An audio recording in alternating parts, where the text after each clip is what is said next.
We're good to go?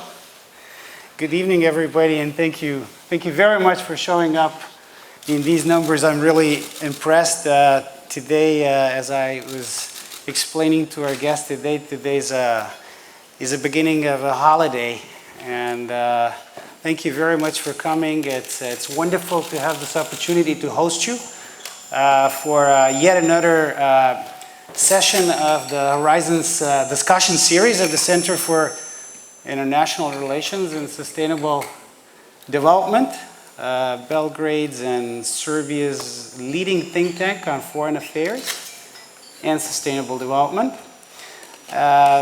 We try and bring the world discussions to Serbia.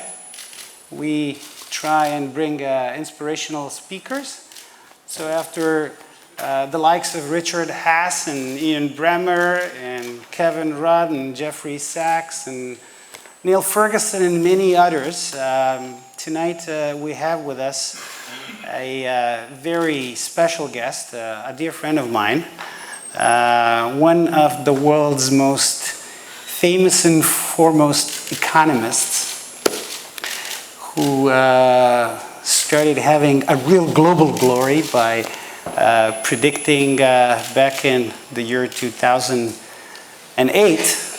a global financial and economic meltdown that earned him the nickname, which some of the people still remember, fondly or not fondly, Dr. Doom. Nouriel Roubini is a professor of economics and international business at the New York University Business School. He is an author of a number of books. He is author of over 100 theoretical, empirical, and policy papers on international macroeconomic issues. He is one of the foreign policies consistently ranked one of top 100 most influential thinkers in the world.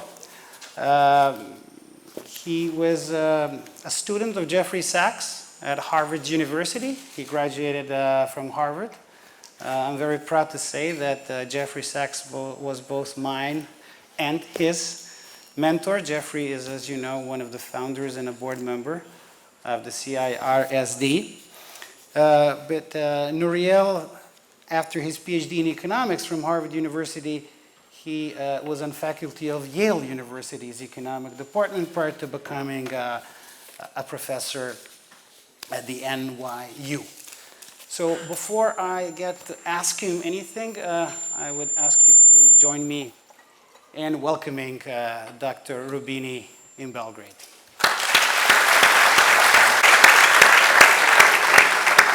Nouriel, do you want to say anything before I start asking you some really difficult questions? No, it's a great pleasure and honor being here. I grew up in Italy, and I remember long time ago, before the breakup of your country, Yugoslavia, before the wars, I traveled and came to Belgrade. I was in college at that time and visited this city. I was on the way then going to Greece for vacations, so spent a few days there. So it has been over 3 decades ago. So it's a great pleasure being back here in this wonderful city. And thanks for very kind hospitality. So it's great being here, and thanks to Vuk, great friend, to inviting me today. Well, thank you, Nouriel, and I cannot but start with the with the Dr. Doom part. And in the 2008, again, Dr. Roubini was one of very few people who was openly speaking about a great danger, an imminent danger of a global financial meltdown. So what made you believe this, and how come you ended up being the only one foreseeing it? Well, I would say many reasons. First of all, I'd worked a lot trying to understand financial crisis, currency crisis, sovereign debt crisis, banking crisis. There have been dozens of those episodes. I'd spent time in Washington working first in the White House and then Treasury during the Asia financial crisis, and then by the summer of '98 there was Russia, Turkey, Argentina, Brazil, Ecuador, Pakistan, and I'd written a book about the emerging market crisis. So my work had been both theoretical research, empirical studies, and also policy work on financial crisis in emerging markets. That's the first observation. The second observation is that financial crises are not a random event. I wrote a book titled Crisis Economics, and the first chapter of it is called White Swan, and it's a reference to the book of my good friend Nassim Taleb, who wrote the book Black Swan. And Nassim Taleb thinks of crises or tail events as being a bit like an earthquake or a tornado that you cannot predict. Even modern science cannot say when an earthquake is going to occur. While I think of financial crisis more like being a hurricane, and the science of meteorology knows that there is a build-up of weather forces that brings up a hurricane, so it can be more predictable. And usual financial crises are the results of a build-up of economic and financial vulnerability, too much debt, too much lever, too much risk-taking, too much credit booms that lead to a boom and a bubble that eventually is going to lead to a bust and a crash. So it's more like a hurricane that can be predicted as opposed to a tornado or earthquake that cannot be predicted. And the final thing probably was that, whenever there is a bubble, everybody benefits from the bubble. Politicians, because the economy is doing well. In the US, the households could borrow money against their homes. The price of homes were going higher. The bankers on Wall Street were happy. The regulators were happy. So everybody believed in a bubble. And it takes somebody who has no financial interest, who's an academic, who's independent, to look at it from the outside and say, this is a bubble and eventually it's going to burst. It's going to lead to a crash and a bust. So it's a combination of factors. There's not one of them. But I've been researching financial crises for decades before I saw this one coming. So basically, it's probably not too difficult to predict my next question.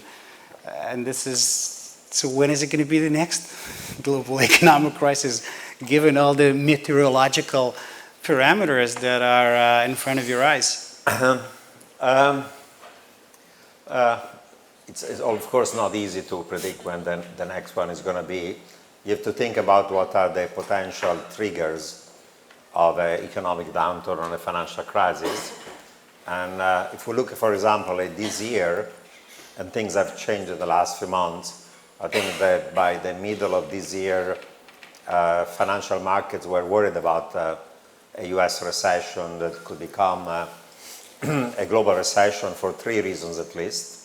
One was there's a build-up of a trade, currency, and technological Cold War between US and China, and that protectionism has led to fall in exports, fall in capital spending by the corporate sector, and a recession in manufacturing and industry in US, in Europe, in China, in emerging markets. So this was one global risk, a build-up of this trade war between US and China. The second risk that people were worrying about was that there may be a hard Brexit, and a hard Brexit would damage not just the United Kingdom, but also Europe through trade, confidence, and financial links. And three, there was also a concern that maybe the tensions between US and Iran would lead to a real hot war in the Middle East. And if that had happened, oil prices could have spiked, leading to a world recession.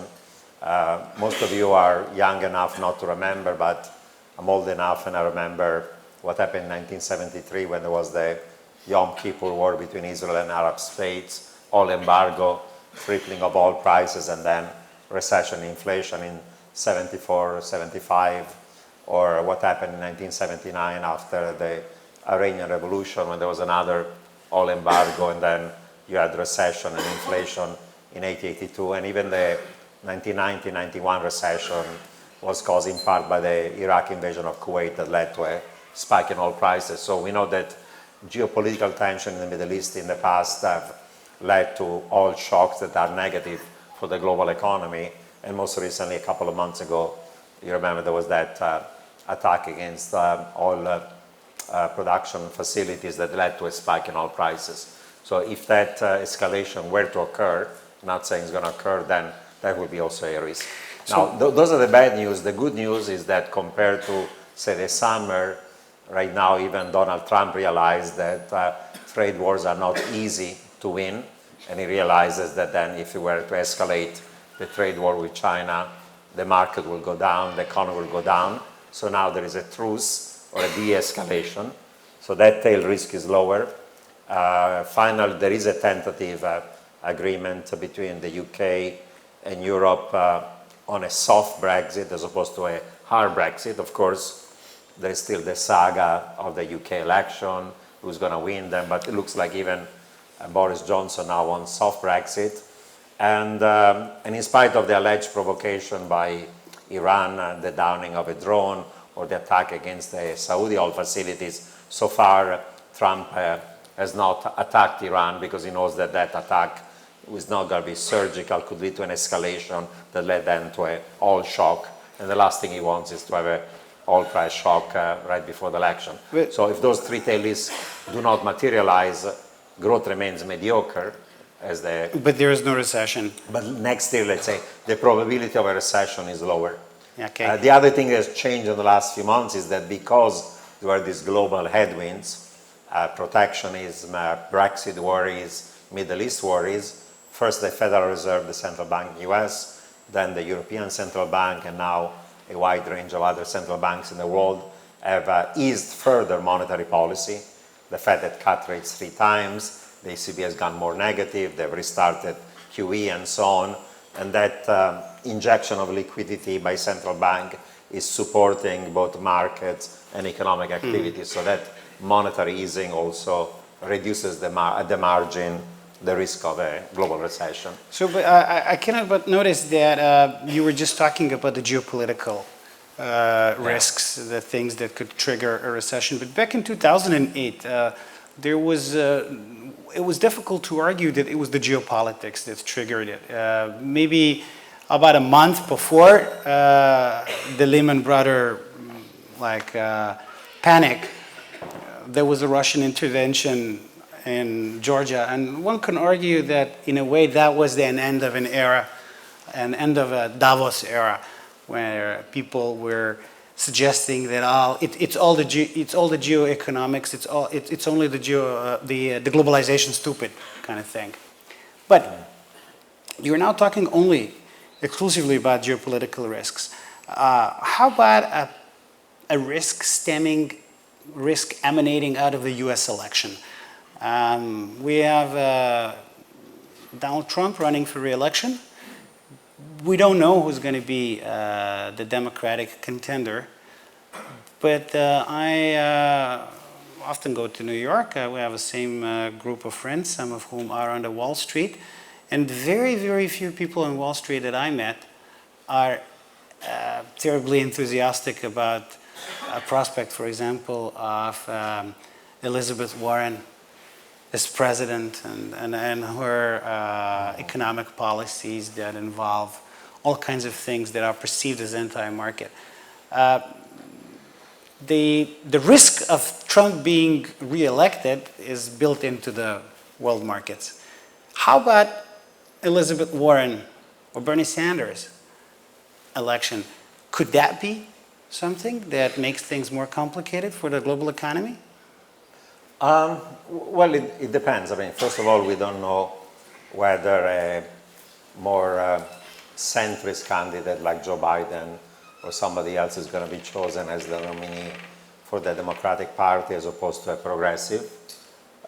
Two, if a progressive is chosen, today looks like it's more likely it's going to be Elizabeth Warren rather than Sanders to be elected. Even if Elizabeth Warren were to be elected, I would make the following observations. Historically, actually, if you look at the United States, economic growth under Democratic administrations has been stronger than economic growth under Republican administrations. And most US recessions have occurred under Republican administrations rather than under Democratic administrations. And since economic growth on average has been stronger under Democrats than Republicans, paradoxically, the stock market historically has done better under Democrats than under Republicans. You know, people forget that, you know, when Obama came to power, say, there was a severe recession, unemployment was 10%, the budget deficit had skyrocketed even before he came to power to over $1 trillion, and the stock market had fallen from the peak 60%.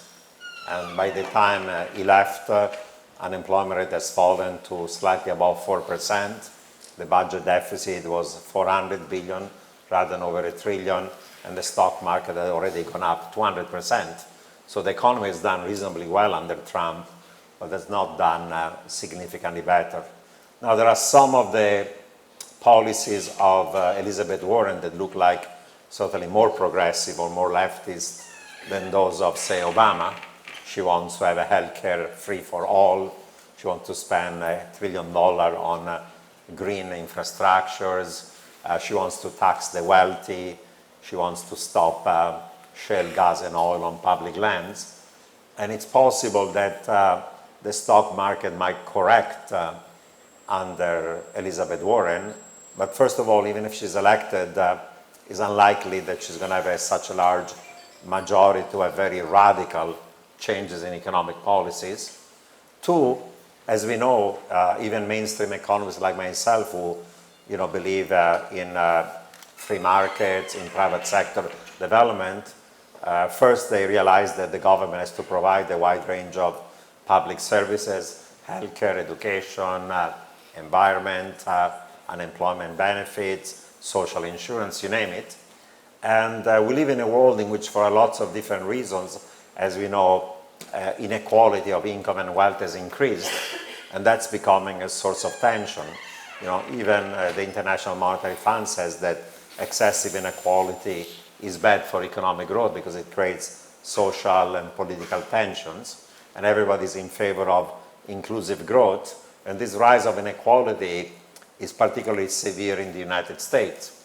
And while Trump ran as a populist, his actual policies once in power have been of a plutocrat rather than a populist. He has cut taxes for the corporates and the wealthy by $1.5 trillion. He has weakened workers' rights, and so on and so on. So I think that most likely the US, to avoid social instability, needs at the margin progressive policies that are going to give economic opportunity to those who are left behind, because otherwise those who are left behind are going to vote for populist parties either of the right and the left. And therefore, a mild, more progressive set of policies in the US might be actually, if it's done intelligently, not in a radical way, may be beneficial for the economy, and beneficial also for social stability. But there's a strong, I'm not sure that her policies are going to be very radical in yeah. practice, and they may go in a direction that actually gives economic opportunity to all of those people that are left behind. Okay, but it's there is a very strong, I would say, probability that Trump gets reelected. But regardless of who gets reelected, this fissure that started off between the U.S. and China in technology in particular, but I think it goes beyond. Right now in the U.S., it's about trade, and maybe there's a trade truce, and maybe there isn't one. Looks like more likely there's going to be a trade truce, but it looks to me from the outside that these ships, if you will, are slowly but surely going away from each other. So what do you think are the fundamental dynamics of the U.S.-China relationship, and is it fair to say that there is a danger that we're going to live in another Cold War? I think it's quite likely. I remember literally 4 years ago, November of 2015, I was part of a delegation, went to Beijing, and then we had the honor of being able to meet President Xi Jinping in the Great Hall of the People, just off Tiananmen Square. So he started his remarks for the first 10 minutes, unprompted, speaking about what's called the Thucydides trap. Now, those of you who are not familiar, Thucydides is the great Greek historian who wrote the history of the rise of Athens and Sparta being the leading power of its time, feeling threatened, and how whenever there is a rising power facing an existing power, conflicts occur. That's called the Thucydides trap. And 2 years later, Professor Graham Allison from the Kennedy School of Government, I think you studied there, he wrote a book titled Destined to War, ?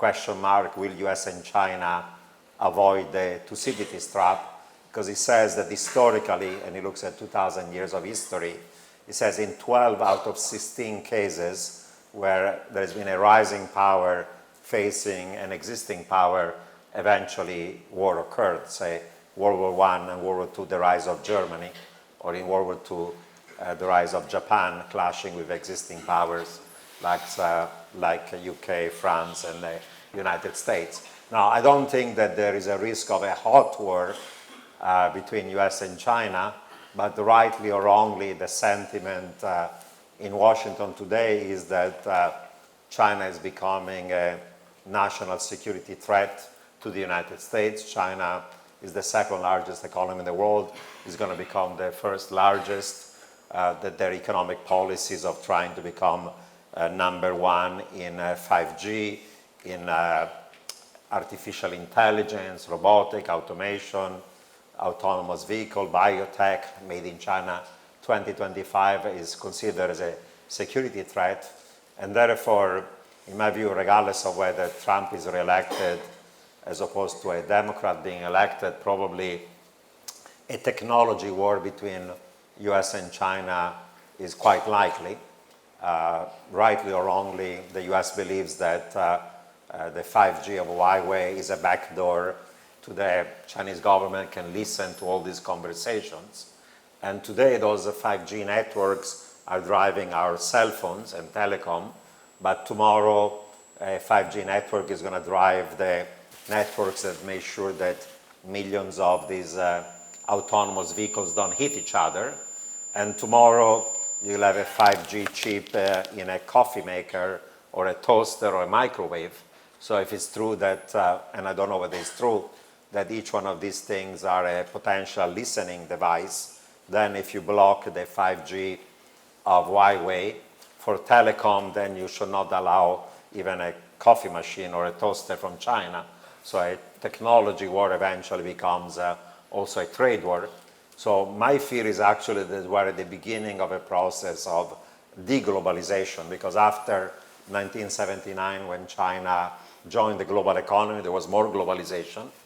And after the fall of the Berlin Wall, 1989, was also integration and globalization of the former Soviet Union and Central and Eastern Europe and the Balkan. But now we could be at the beginning of deglobalization, of a balkanization of global supply chains, from tech to industry to manufacturing, fragmentation of the global economy, decoupling between US and China.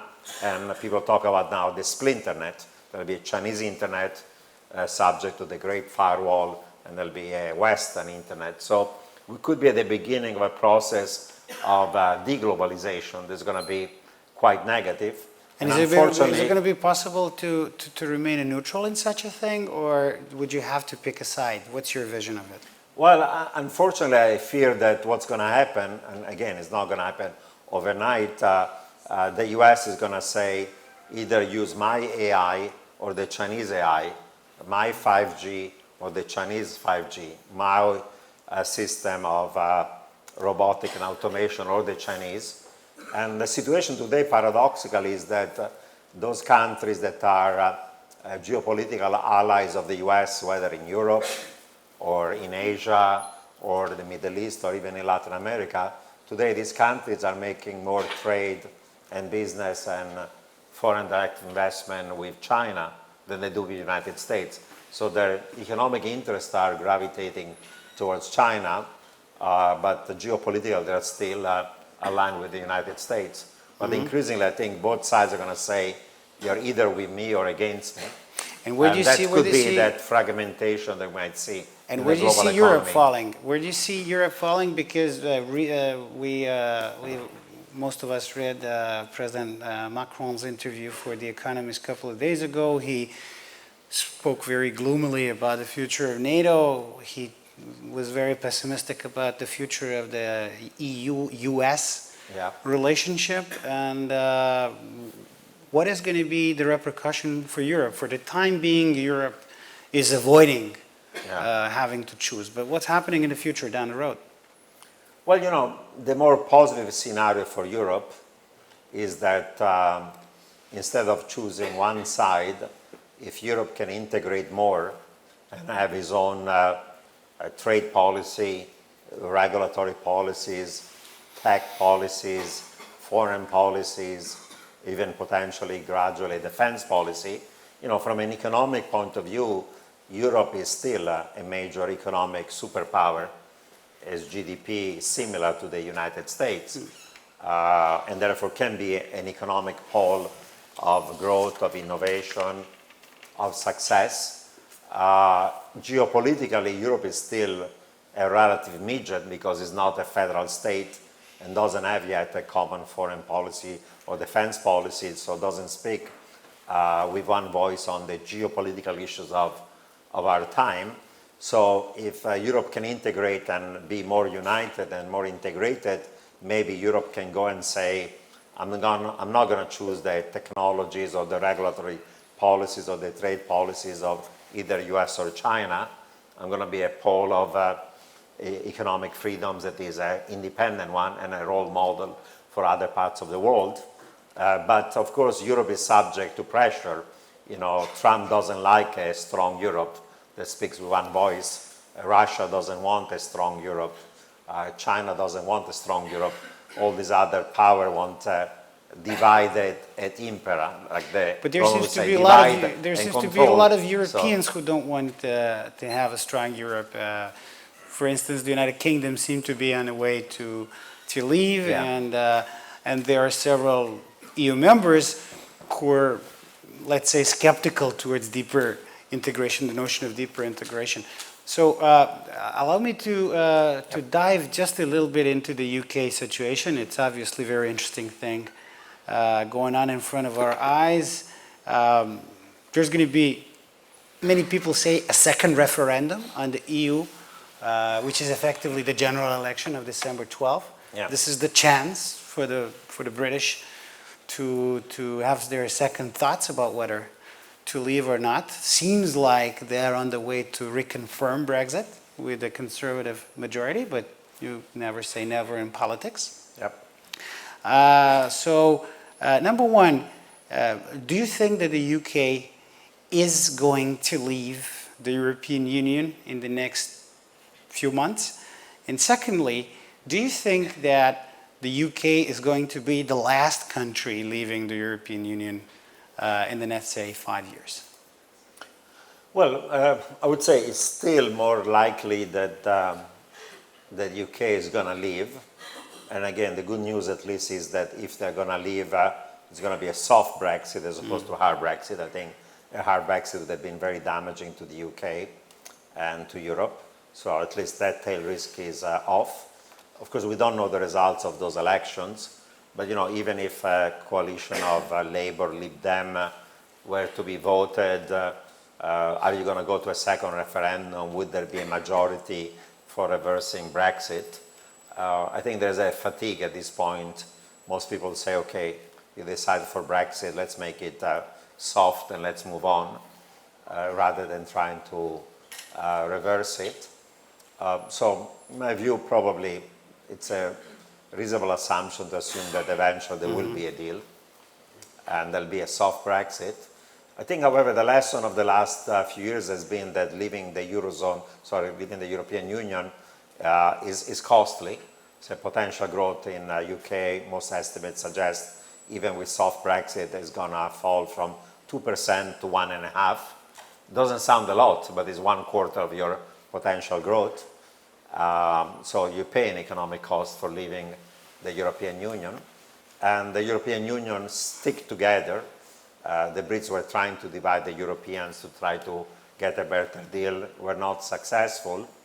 And I think that I don't see for the time being any other country saying, hey, being outside of the European Union is such a great idea, I'm gonna leave. Even those that are somehow more Eurosceptic, like say Hungary under Orban, what does he want to leave European Union and then join with Russia?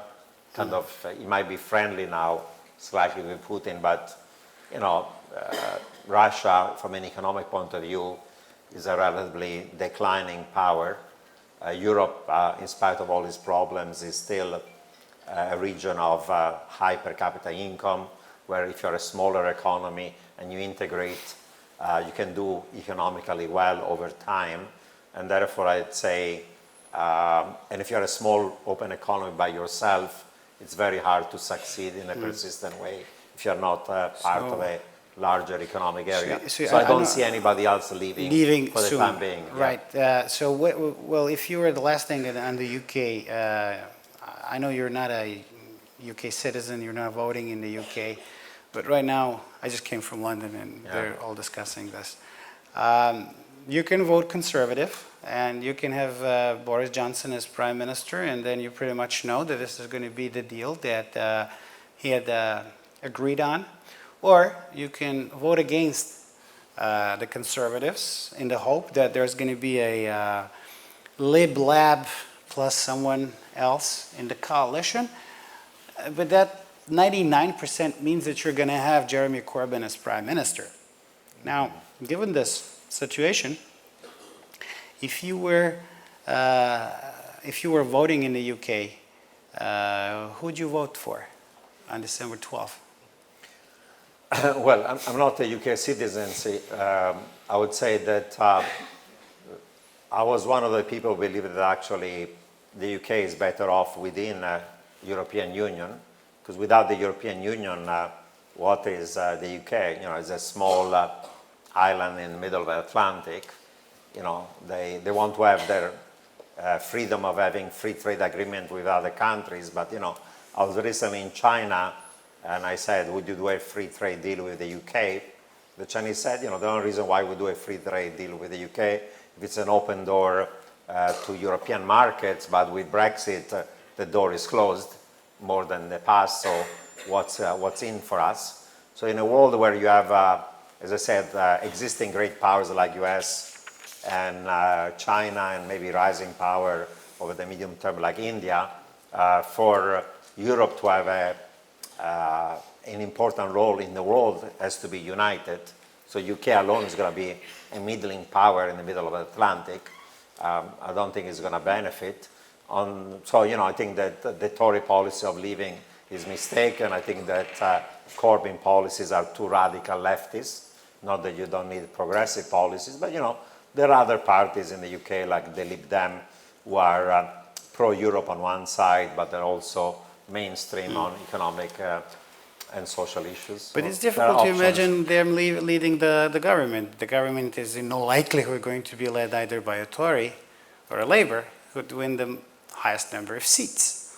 So it's well, a little bit of a difficult, or maybe you would boycott the election. I mean, what would you do? I mean, there are scenarios. Anything can happen. You could have a win by Tories, a win by Labour. You can have a hung parliament, or you could be in a situation in which there are enough constituencies where somebody from Labour wins and others where Lib Dem win, and Lib Dem and Greens have done well in the European elections. That maybe then you can form a coalition between Lib Dem and Labour. It's not very likely, but possible. you cannot rule it out. Yeah. You cannot rule it out. You mentioned Anything is possible at this point, you know. in politics, everything is possible, and especially the last few years are telling us exactly. the story. You mentioned very briefly India, and our previous speaker here at the CIRSD series was Parag Khanna.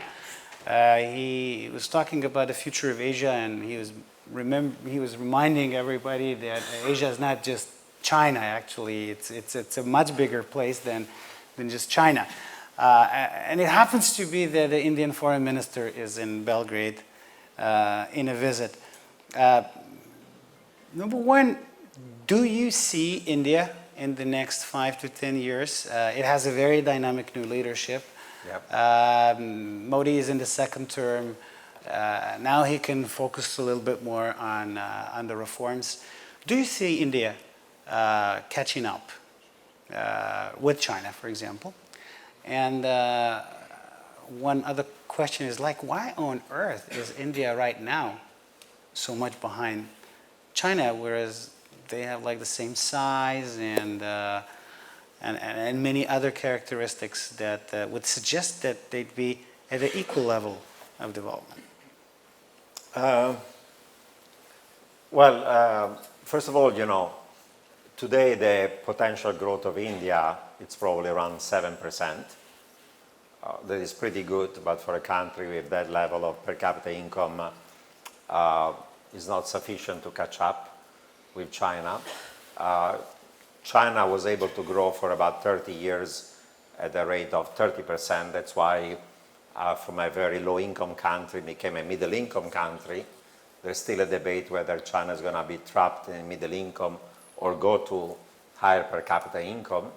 And certainly the potential growth of China has fallen from 10% to 6%, and probably in the next decade is going to be closer than to 5%.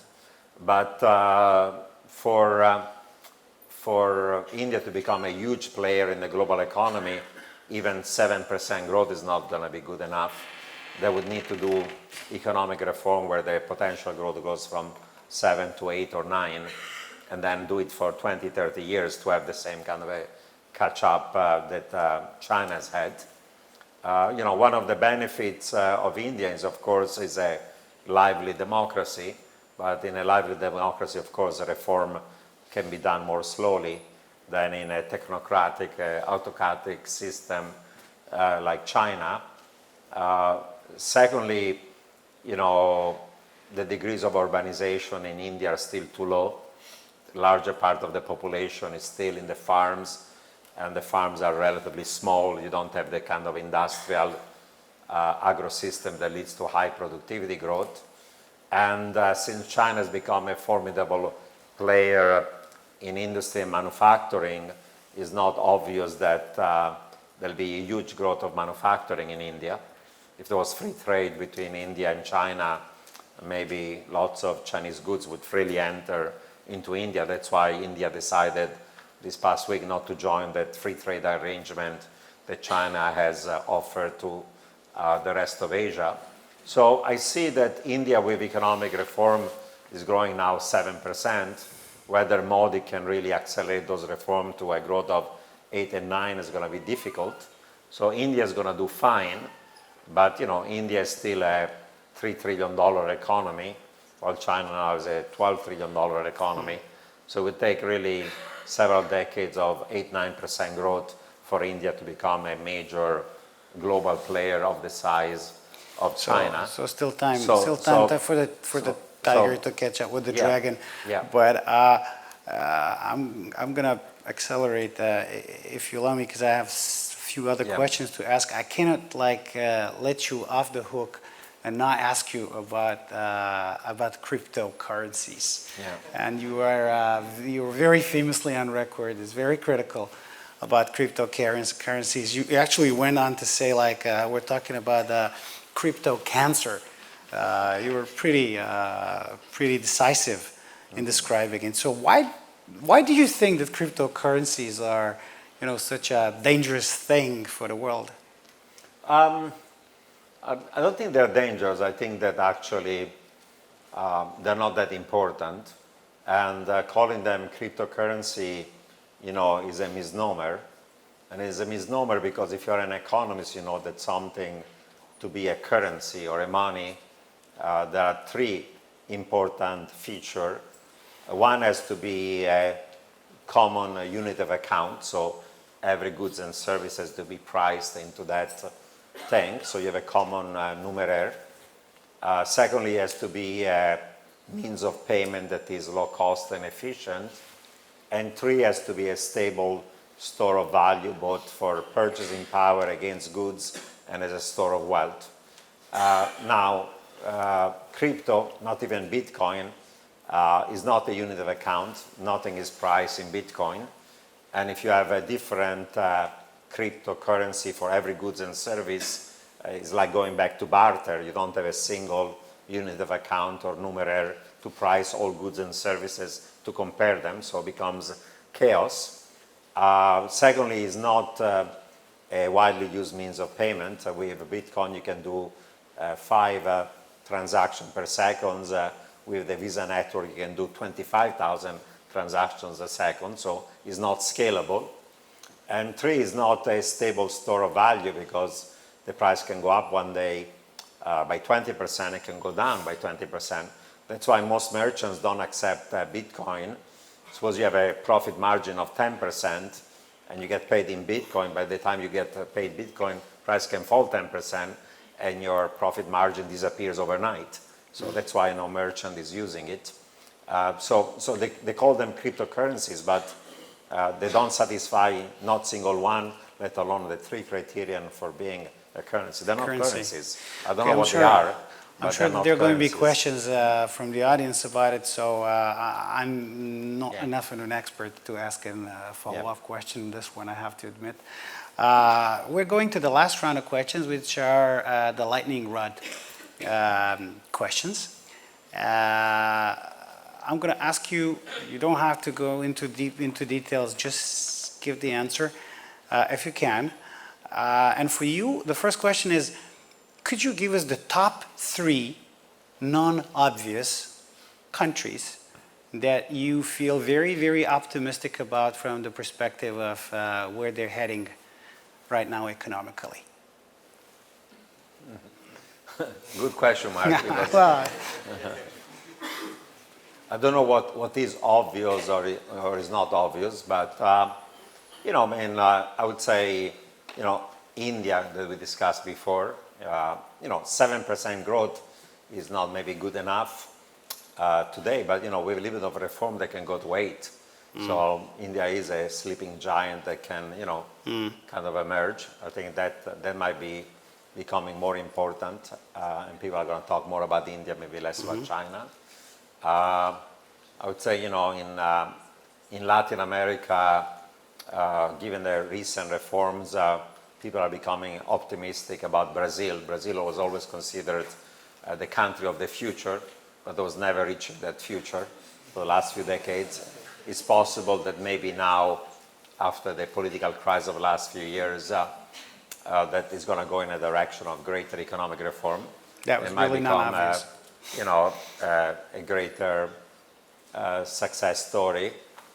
And in a country like Israel, is considered as the startup nation. Of course, it lives in a neighborhood that is very difficult with lots of conflicts and yet not peace with many of his neighbors, but certainly has been a country that shows that one important lesson, I think, is that countries that have a lot of natural resources, sometimes like oil, are suffering what is called the natural resource curse. Because you have all this oil, you can pump it from the ground, you become lazy, you become corrupt, you become not economically efficient.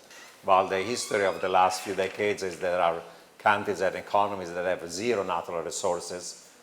Israel as an example, but Korea is another one, Japan, Singapore, Hong Kong.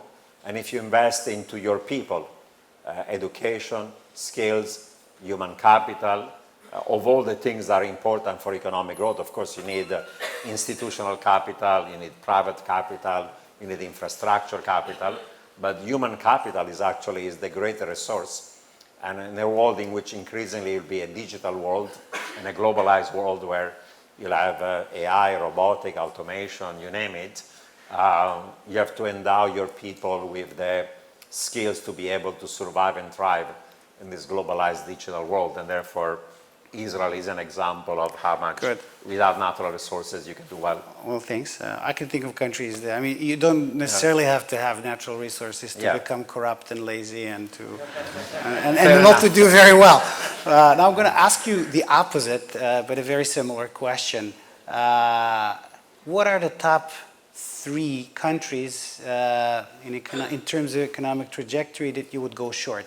You went long on India and Israel and Brazil. If you had to go short on 3 countries, which would those countries be? Medium, long term, you mean, or what? Medium term. Well, one country I still worry about is Russia. From a macroeconomic point of view, actually, Russia is doing okay. You know, low inflation, independent central bank, low fiscal deficits, not external vulnerabilities because they reduced their foreign debt. I think I give credit to Putin that after the sanctions and the collapse of oil price in 14-15, the macro went into a reasonably orthodox way, flexible exchange rate, inflation targeting. But Russia has not done any of the economic reforms that imply an increase in potential growth. So even the official Russian agency said that potential growth is barely 1.5%. And for a country with that level of per capita income, still barely a middle income country, growing longer term 1.5%, having a decline in population, life expectancy for men was very low and falling because of alcoholism and depression and lots of sociopathies, is not a direction that is positive. So Russia is flexing its geopolitical power with some successes in relative terms in some of its foreign policy, but the economic direction of the country, medium long term, doesn't look like a great one. And they need a change. And I don't think it's going to happen until Putin is in power. Maybe it's going to happen later, but it's not going to have a crisis, but it's that kind of mediocre, gradual drifting down that doesn't show kind of a so longer-term who else, success. apart from Russia, 2 more short countries? I worry about a country like Argentina. Seems like Argentina, once every decade, they have a financial crisis. That one in 1982, default and currency crisis. Another one in 1990, in 2000, 2010. Now there is a new leader. There seems to be a collision course with the IMF, with international investors. There may be another debt restructuring. Is a country that, in spite of all its natural resources, 100 years ago it had the same per capita income as Canada or Australia, and in relative terms has drifted in the wrong way. And in Europe, is there a person you'd go short, a country you'd go short in Europe? Not short term, but one country where I grew up, of course, is Italy. And for now, I would say Italy is stable, and the change in government recently by having one populist and one mainstream as opposed to 2 populists moves in the right direction. But a country like Italy, aging of population, potential growth closer to 0, public debt 135% of GDP. So I wonder what's going to happen when the next recession in Europe or globally is going to occur, and it's going to be severe in Italy, and whether then an Italy that tried reform and never succeeded and tried austerity and now got tired of it, whether they're going to be able to stick with the Eurozone or at that point whether populists come to power again, and there will be a temptation to then say, let's go it alone and leave the Eurozone. So it's not a concern for the next couple of years, but Italy might be one recession away from having to make very difficult choices that might lead it in the wrong direction. In the wrong direction. All right, so I ask this question very often to my guests. We have 3 more minutes, and I have 2 more questions, so be very short. Who is the strongest world leader of today, in your opinion? Good question. I'm not sure who is the strongest leader today. Strong leaders are leaders that are willing to make sacrifices for the sake of their own country, but also of the global economy. So both in Europe and US and other parts of the world, there used to be strong leaders in the past, but today there are leaders that are following strictly their own national interest. But we live in a global economy that is integrated, where no country is an island. So you could say Trump is powerful, but his policies are America first, buy American, hire American, make America great again. And even a powerful country like the United States needs allies and need to engage with the world, because lots of the global problem, financial stability, environment, security, climate change, you name it, require global responses. You cannot go and resolve them alone.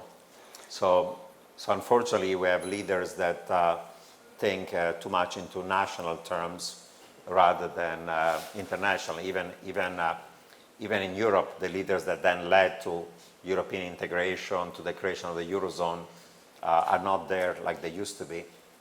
So I don't know if there is a very strong So one global can tell leader that we're now. talking to the economist, because you're the first guest who has not responded by saying Xi Jinping. So it's a refreshing view. But I'm going to ask you, since you're the economist, and we don't usually have economists, similar sort of question: who is the world's most effective finance minister today? Wow. Most effective finance minister? Yeah.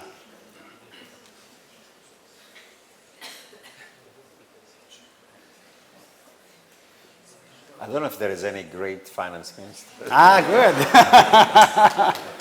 good. Great. Well, that's an answer. That's an answer as well.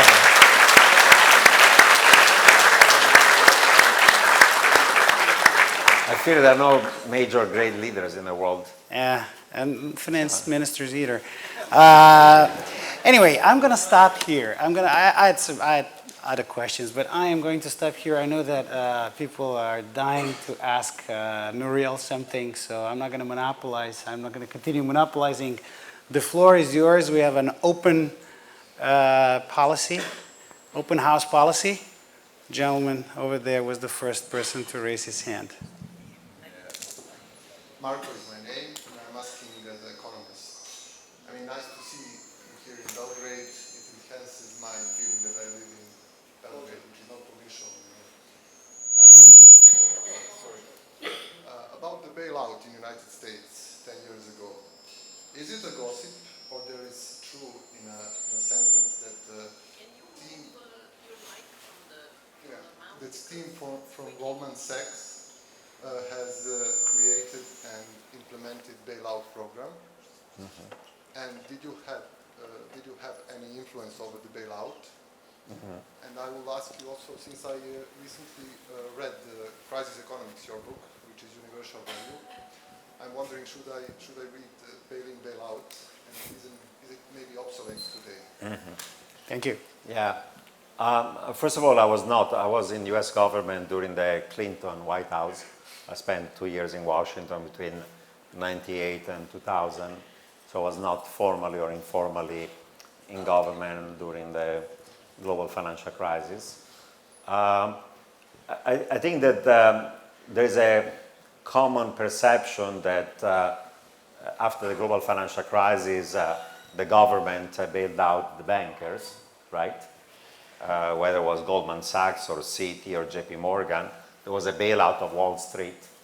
But I think that the argument that people have made was that if we had not supported the banks and we had allowed the banks to totally collapse, we would have had a repeat of what happened during the Great Depression, when the Great Depression started as a stock market crash, but that stock market crash became the Great Depression because the philosophy at that time was, let's not do any monetary easing, let's not do any fiscal easing, let's let the banks collapse.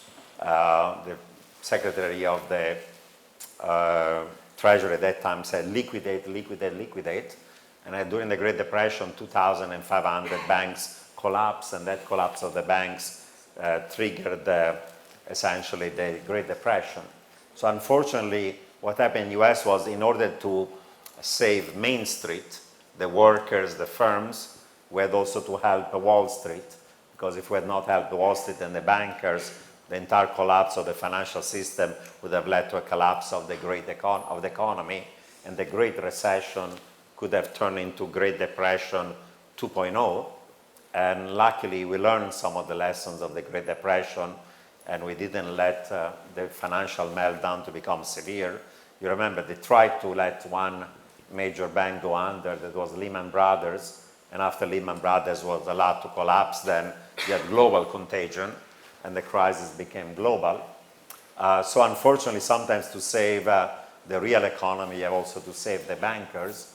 There may have been better ways of targeting the easing, providing more support to all the households who are at the risk of essentially losing their homes, or doing a larger fiscal stimulus to strengthen the economy faster and more.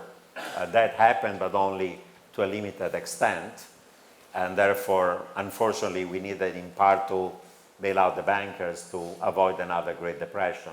But it's not that Goldman Sachs was the one that was a bunch of cabal that led the bailout. It was that tough economic decisions had to be made to rescue the real economy, because we have learned the lessons that the financial system is quite linked to the real economy, and the collapse of one can lead to the collapse of the other one. So. Thank you. The question now from Professor Šoškić, former governor of the Central Bank of Serbia. Thank you. Thank you very much for coming, and thank the organizers also for inviting you to be here today with us. It's a great thing to have you. My question is the following one. We have seen recently that we have negative interest rates in Europe, that Germany is issuing long-term bonds with negative interest rates, actually meaning that investors are giving money and paying the German government to keep their money for a long period of time. We have heard also Kenneth Rogov mentioning that only the existence of cash is something that is allowing us only to have a relatively low negative interest rates. And as we move towards the cashless society, the interest rates may be even more on the negative side. Now, I have heard that you have mentioned that quantitative easing has helped in terms of loosening out things and promoting growth. But my question is, where do you stand on negative interest rates in terms of financial stability? Thank you.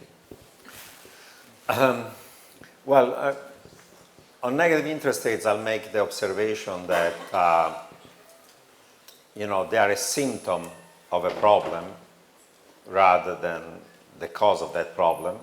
So we've gone to a world where there were risk of double dip or triple dip recession, risk of deflation, and one central bank went to zero, and that was not enough. Then they did forward guidance, the promise of keeping interest rate at zero for longer, and that was not enough. Then they did quantitative easing, buying long-term bonds to push the yield lower. That was not enough. Then they did credit easing by buying private assets like corporate bonds or real estate or even equities like Japan, and that was not enough. And then when Europe and Japan were still stuck at the risk of a recession or a deflation, by 2015, they chose to go to negative policy rates. And compared to 3 years ago, you could say, while nothing is perfect in the Eurozone, but the risk of a severe recession and risk of deflation is not as severe today as it was 3 years ago. Same thing in Japan. So those sets of unconventional monetary policy, including negative interest rates, have helped to get us out of deflation and another recession. In that sense, I think that they were a necessary kind of a evil. But while central bank controls short-term interest rates and then can have policy rates going negative, long-term interest rates are not set by central bank. So if we live in a world where long-term bonds, trillions of dollars of them, have now a negative yield, is because we live in a world in which there is low growth, low inflation, population aging that reduces potential growth. We are either in a secular stagnation or a new mediocre or a new normal, call it whatever you call it, but you live in a world in which there is not enough demand and spending, and there is too many savings chasing too few real investment opportunities, and therefore equilibrium interest rates are very low. And until we find ways of getting us out of this mediocre, new mediocre, and it may require maybe significant investment in infrastructures, that's what some people suggest, or the kind of economic reform that increase potential growth, probably we're going to be stuck in a world where interest rates are going to be very low or even negative. So that's the world we live. But the alternative in some sense is worse, because if suddenly everybody was starting to raise rates and interest rates were going higher, we'll go back to a recession. So that's not a solution, right, either. Thank you very much. Professor Popovic wanted to ask a question. Thank you very much. Your discussion now is a part of the answer to my question. And actually, what you started with is the deglobalization as a force that's driving us somewhere we didn't want to be. And then I was thinking about the cause. What is the cause of deglobalization? I can see two. One is the raising of inequality and the hatred in people. But the other one, which is I think even more dangerous, is the slowing down of technological progress, which means not only that I feel inequality, but also I see that tomorrow I will not be better off than I was today. So actually my question is, where do you see the cause of deglobalization, and how can we fix it if there is any possible way? Yeah, I mean, the cause is that, even those of us who believe in free trade or in free market, even basic trade theory says when you open up to trade, there are some winners, there are some losers, some people who benefit from it, and some people are left behind. And trade theory says, well, we could compensate those who are losers because the benefits of the bigger pie give enough so that everybody can be better off. But the reality has been that many people have been left behind, and they've now become resentful, because whether it's trade or whether it's globalization or whether it's migration or whether it's technological innovation that benefits those who have capital and hurts those who are low value-added workers, there are some people who are winners and some people who are left behind. And we need to have the policies to make sure that those who are left behind to succeed. And I would say that even technological progress is a source of inequality. First of all, that technological process has not yet led to an increase in productivity that everybody spoke about. We don't know why, but there's not. But technological progress tends to be capital intensive, skill bias, and labor saving. So if you own physical and financial capital, you're going to do well. If you are like I expect most of the people in this crowd in the top, say 30% of distribution of skills and education, you can use technology to become more productive and you should be doing reasonably well. But if you are a low value added, a blue collar worker or even middle value added blue collar worker, but increasingly even many white collar jobs are going to be put at threat by technology, then you might be left behind. And unless we have active policies to make sure that people have the skills to survive and thrive in a global digital economy, people are going to then say, I don't want globalization, I don't want trade, I don't want technology. And that's the big challenge we have about. And sometimes we tend to fight the last war. Like in the US right now, people worry about, say, trade and migration. But hypothetically, suppose that Trump was successful, you have a big wall, nobody can get in the United States. And suppose you have a 100% tariff and you don't buy any goods from China. Technology is going to destroy many more jobs in the next 10, 20 years than trade and migration, because I'll give you one example. It's only a matter of time where we're going to have autonomous cars and trucks. And today in the US, you have 5 million people who are driving these trucks and transporting goods and services. There are another 5 million people that are these Uber drivers. And it's only a matter of time. I don't know whether it's going to take 5 or 10 or 15 years, but one day we'll have autonomous cars. And it's going to be better for society, because today in the US there are 30,000 people who die every year of traffic accidents. Even if we can reduce the number by 98%, that will be an improvement in social welfare. In the world, 1 million people die of traffic accidents and millions more get severe injuries. So socially, we should not have anybody drive any car. But in the US alone, you're going to have 5 to 10 million people are going to lose their jobs forever. And those jobs have nothing to do with trade and nothing to do with migration, everything to do just with technology. So right now, people in Europe and US worry about the impact of trade and migration, but I think technological disruption is going to disrupt jobs, firms, and professions much more than trade or globalization does. So as a society, this is the biggest challenge we have to think about and how we do it. And as I said, at the end of the day, you need to provide people with the skills, education to survive and thrive in a digital world. It goes back to having the right human capital. Without that, many people are going to be left behind for good. Thank you. There is a question over there. The lady in the back.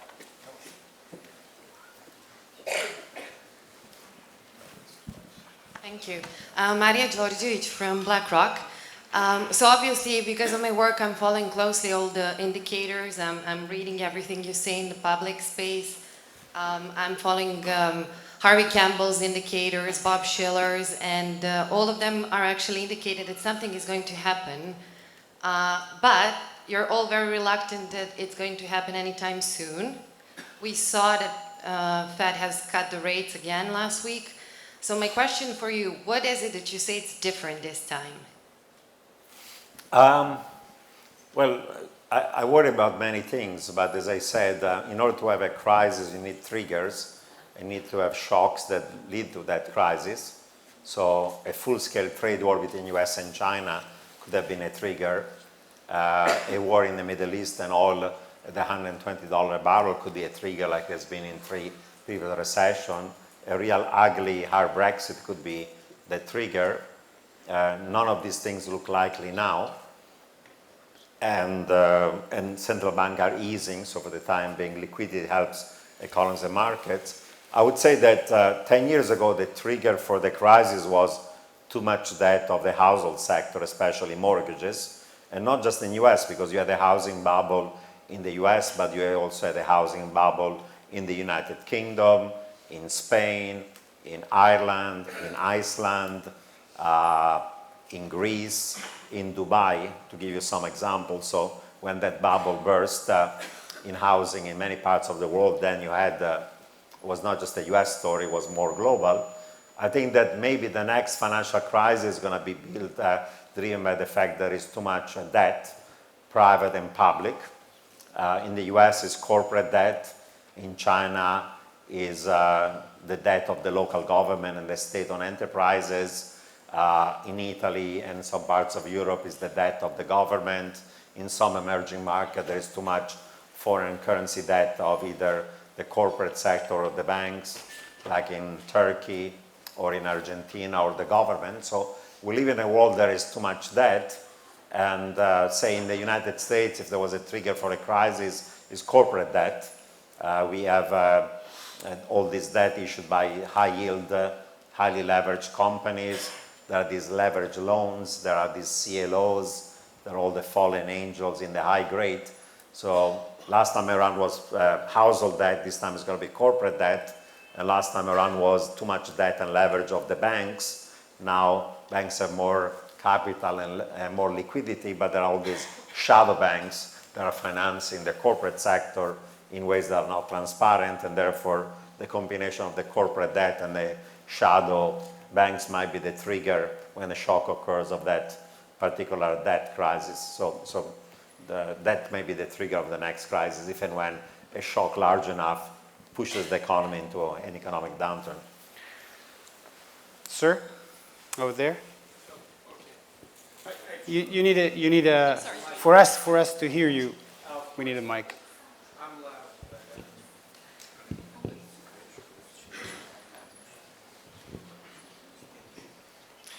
Thanks a lot for a really nice presentation. Thanks for hosting these lovely events. My name is Cirsd, and I was just wondering, you mentioned that 3 states that we should really be long about are Israel, Brazil, and India, not in that order. But they're all also characterized by really strong sort of nationalist right-wing governments. Is that the reason for, being hopeful about them? Thank you. Mm-hmm. Well, I would say that, that these are countries that have chosen for the time being in free elections center-right governments, but from an institutional point of view, they are still robust democracies, where in each one of them you have free press, you have free media, political parties of the oppositions are well organized, there is good civil society, and there is a spectrum of views. So they've made those choices, but say Israel actually may now form a government. It's going to be led not by Bibi Netanyahu, but by the leader of the center-left. Is not clear, maybe in a coalition. So there is a political alternance. Brazil was a country that had a center-left president, first Lula, and then another one, and then given the economic crisis, now has chosen somebody from the center-right. Some of the views of Bolsonaro are illiberal, but so far is a society and an economy and a political system is still very free, and we'll see whether he's going to be able to pass those kind of a market-oriented reforms that are going to change the country, for the better. India is still a very lively democracy. Some people might say even too lively. Dozens of parties, particularly free press, is actually an example that you could be actually reasonably successful. People say, no, you need to be an autocracy like China to have strong economic growth. But, today India is growing 7%. China's potential growth is going to 5%. And I think medium long term, having social stability through democracy, rule of law is good for any kind of a society. So, they've decided, these countries, through free election, truly free election in all 3 of them. You cannot say they were manipulated or they were whatever. They've decided certain types of leaders. If they do well, these leaders are going to be re-elected. If they're not doing well, I'm sure there'll be political change, like it happened, That doesn't happen everywhere, but yeah, this is to me, I'm worried about the fact that throughout the world we're seeing autocratic governments with strong men coming to power and then controlling legislature, executive, judiciary, media, and you name it on. So that's a trend is happening in many parts of the world. But those 3 examples are still examples of pretty lively liberal democracy by any standard. Hopefully they're not going to go in a direction of what has happened in other parts of the world, but I would not characterize them as being autocracy, even if the leaders may be center-right.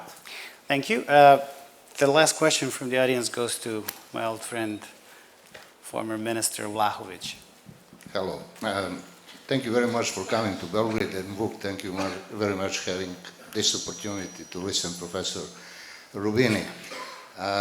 You mentioned that most likely soft Brexit is going to happen, and also, according to your opinion, it's going to be the last country that is exiting from EU. Having in mind that, as you pointed out, US wants to have a weak Europe, wants to see weak Europe, as well as China, rather than the strong Europe. What is your opinion? How do you see the future of European Union? And how European Union should be structured in a way to be more efficient? And finally, how do you see the future of our region, Western Balkan region?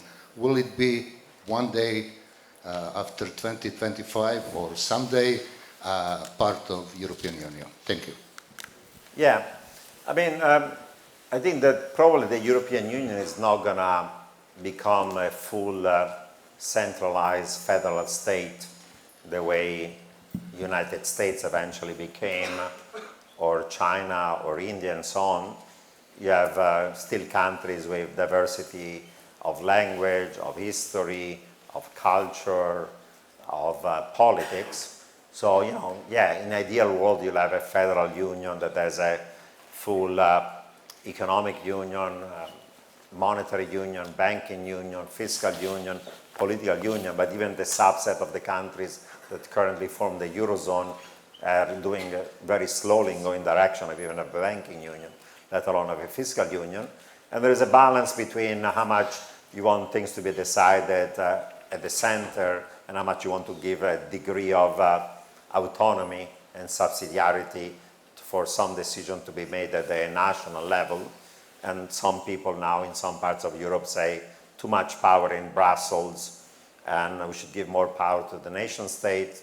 Other people say the way we keep Europe together is by providing the kind of European-wide public goods that people care about. It might be having a common immigration policy, having common security, and other things that people care about, having economic policy so that you give economic opportunity to everybody. I know that the process of joining the European Union for this region of Europe is right now stalled. I know that the French also vetoed the beginning of accession of Albania and North Macedonia.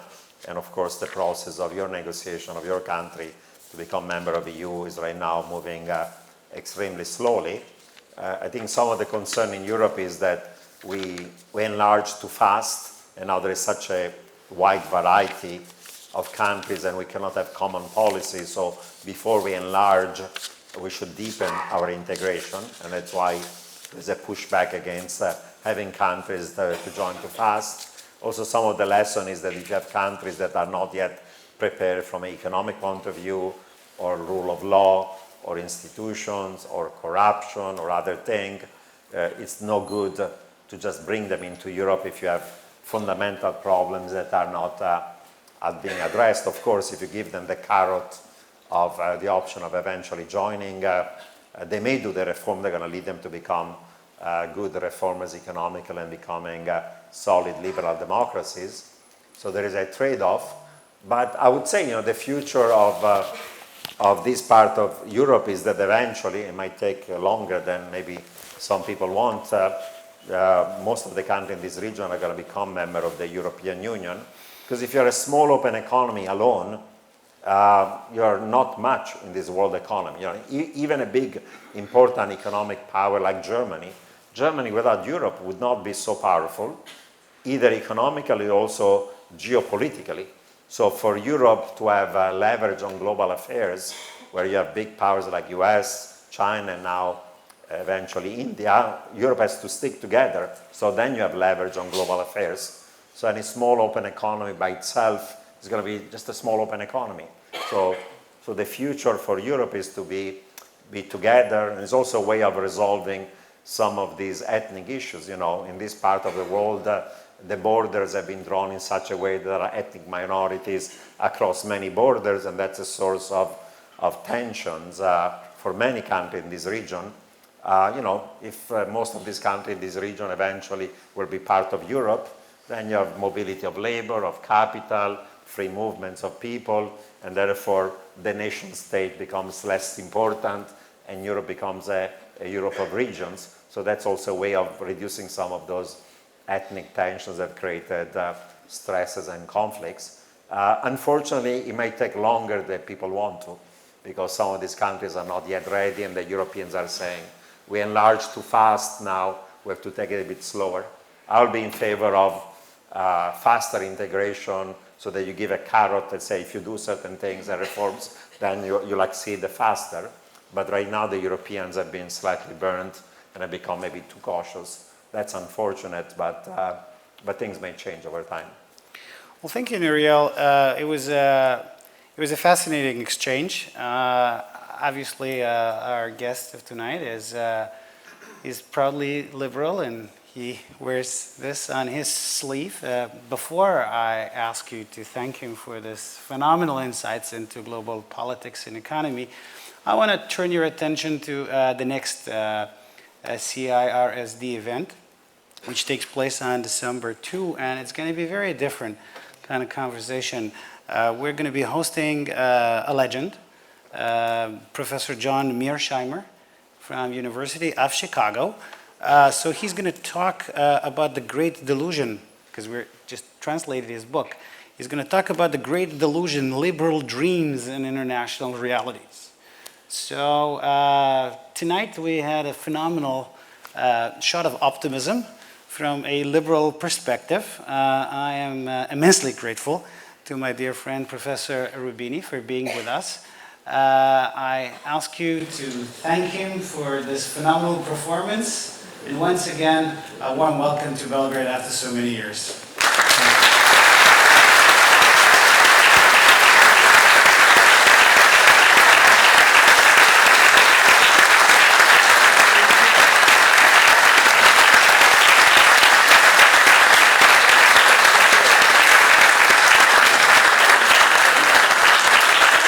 I ask you all to join us in a cocktail here. Thanks.